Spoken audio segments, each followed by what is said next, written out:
미국의 유명 정치인들을 배출하는 명문대. 워싱턴 DC 백악관 근처에 있는 조지 워싱턴 대학입니다. 이곳 로스쿨의 폴 시프 버만 교수의 강의실입니다. 지금처럼 교수가 말하는 시간은 그리 길지 않습니다.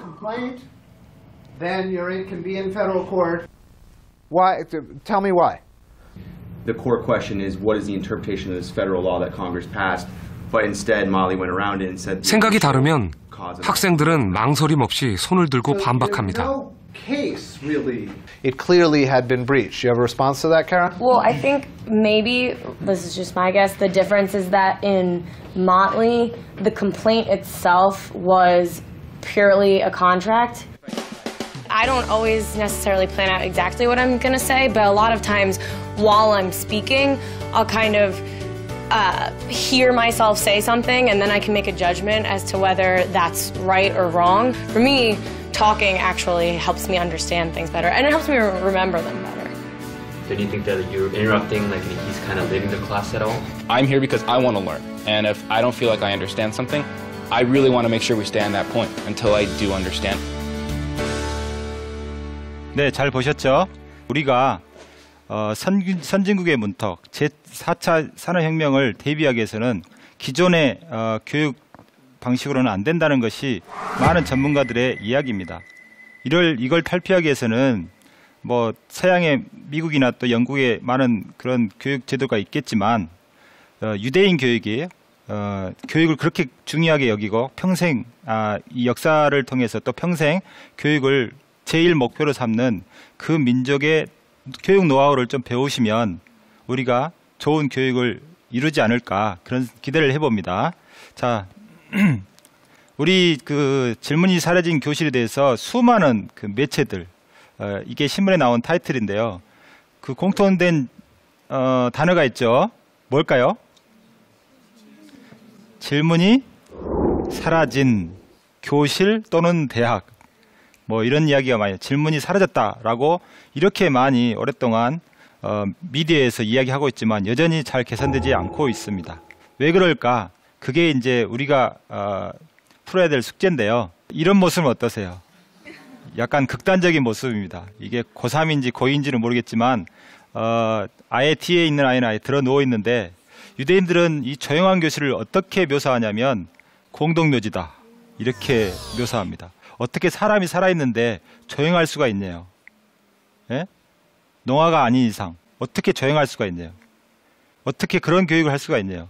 그래서 떠들면서 교육하는 것이 아주 좋은 교육 방법이라는 것을 옛날부터 알고 있었던 겁니다. 요즘 와서 그 사람들이 개발한 게 아닙니다. 사실 하브루타라는 교육 방법은 3,500년 된 아주 유서 깊은 교육 방법이고, 그들의 성경인 토라에서 알려주는 교육 방법이라는 것이 유대 랍비들의 이야기입니다.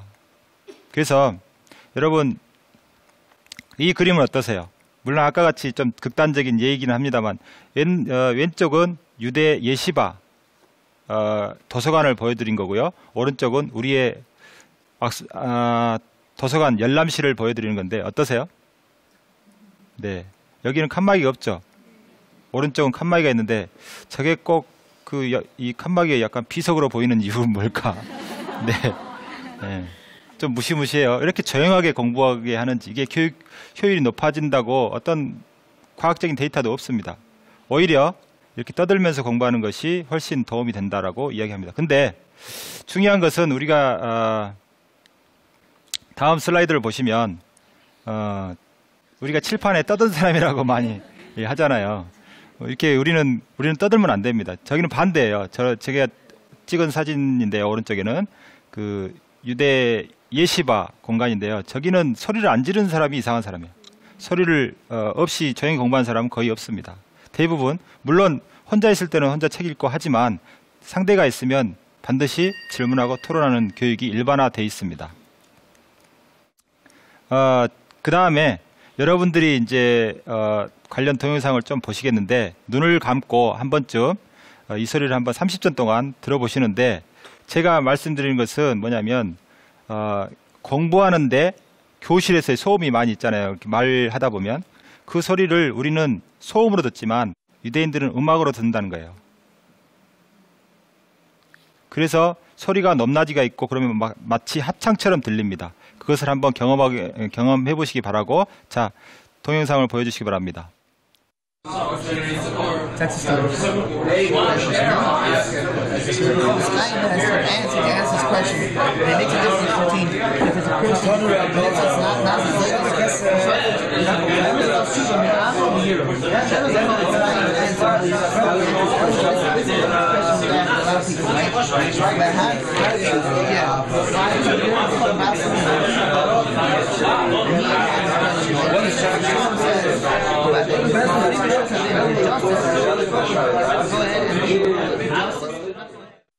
네, 좋습니다.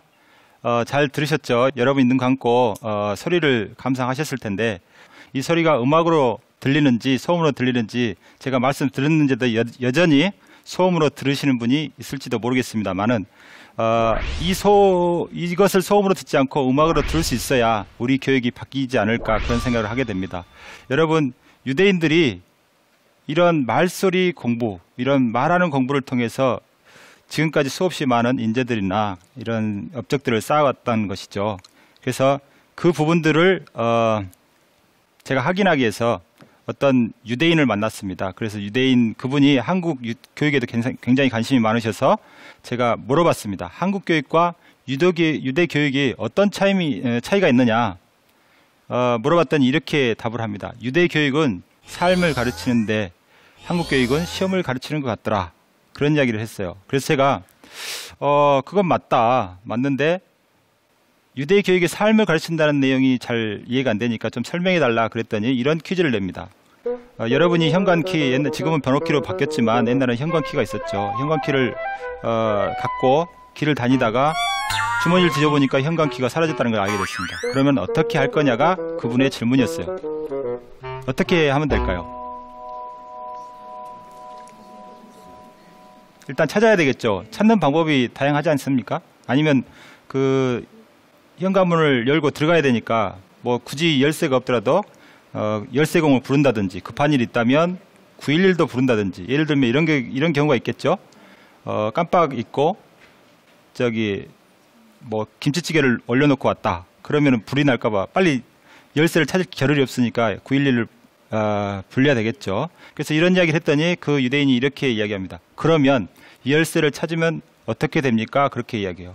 그래서 저는 열쇠 현관문 열고 이제 들어가면 되죠. 그랬더니 이 이야기를 하는 이유는 뭐냐면 사람이 어떤 문제를 겪고 질문을 갖고 있으면 늘 생각하게 된다는 거예요.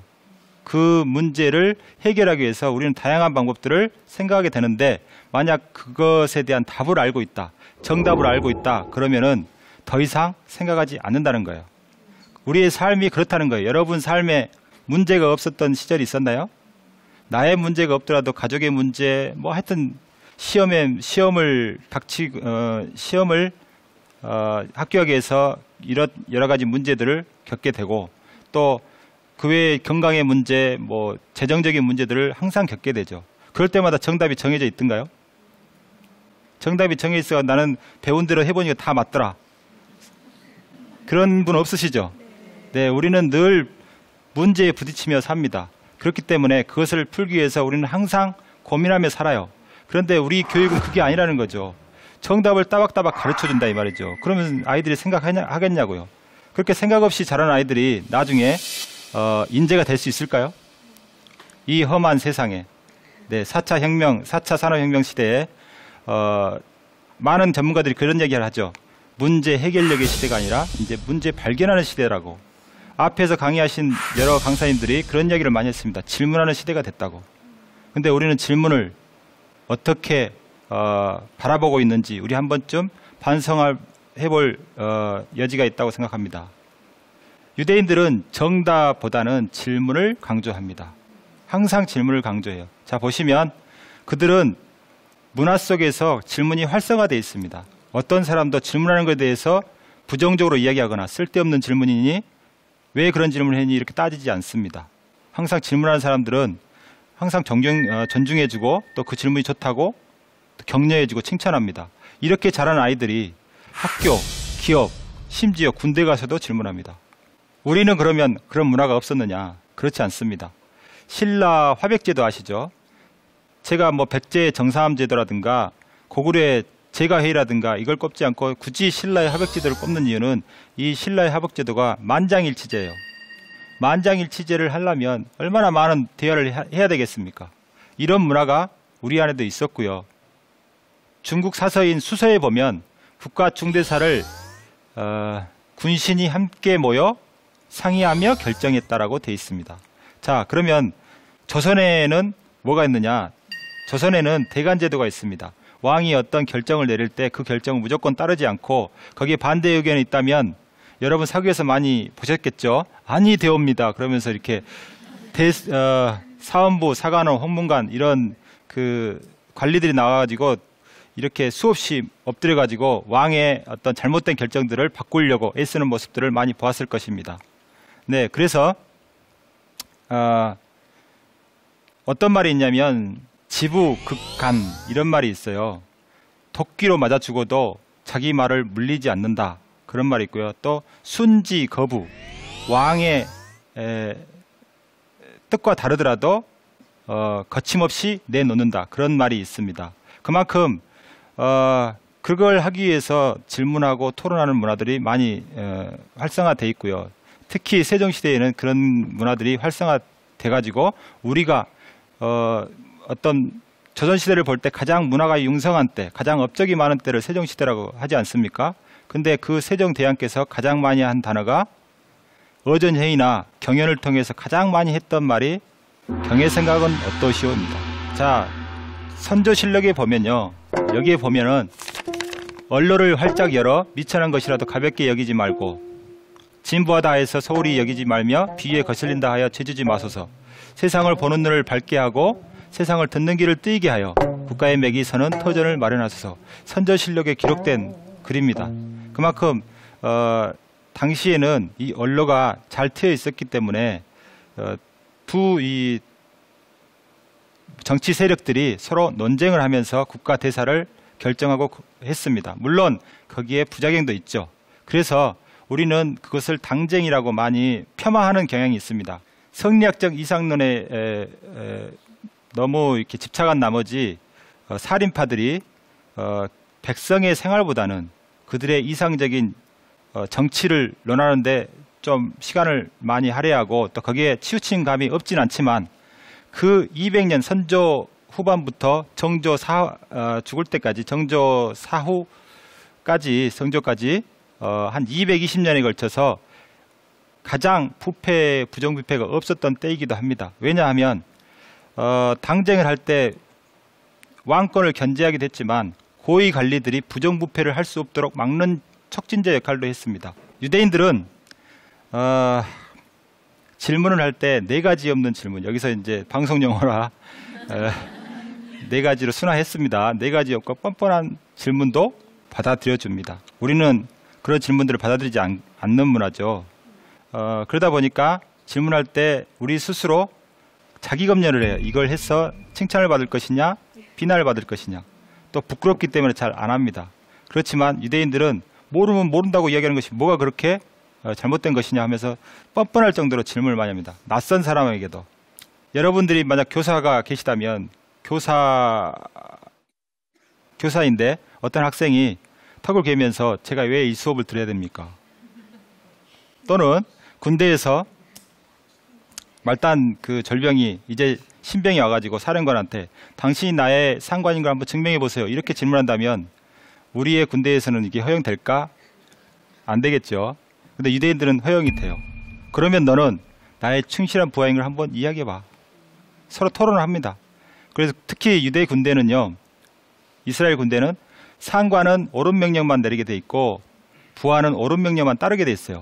근데 어떤 경우에는 이게 옳은지 그런지 헷갈릴 때도 있잖아요. 그럴 때는 얼마든지 물어볼 수 있어요. 이게 왜 옳은지, 나는 왜 그렇게 생각하는지를 이야기할 수가 있습니다.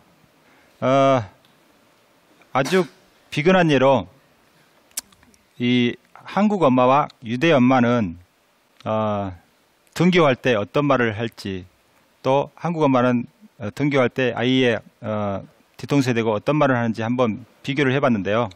자, 이스라엘 엄마들은 뭐라고 이야기하죠?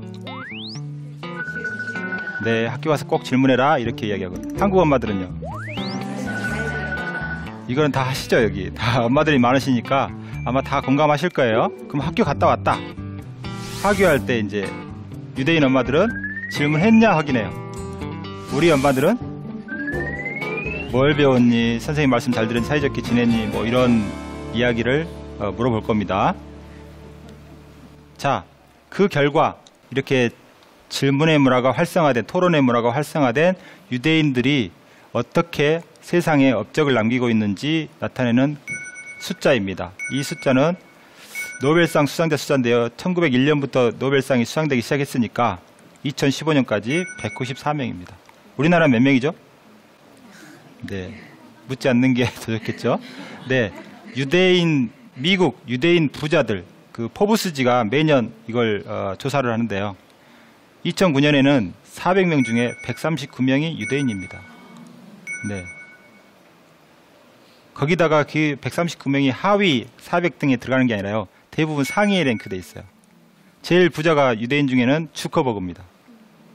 네. 그 다음에 레리 앨리슨이라고 오라클의 회장, 인텔의 앤디 그로브, 이런 분들이 이렇게 부자 명단에 많이 올라가 있는데,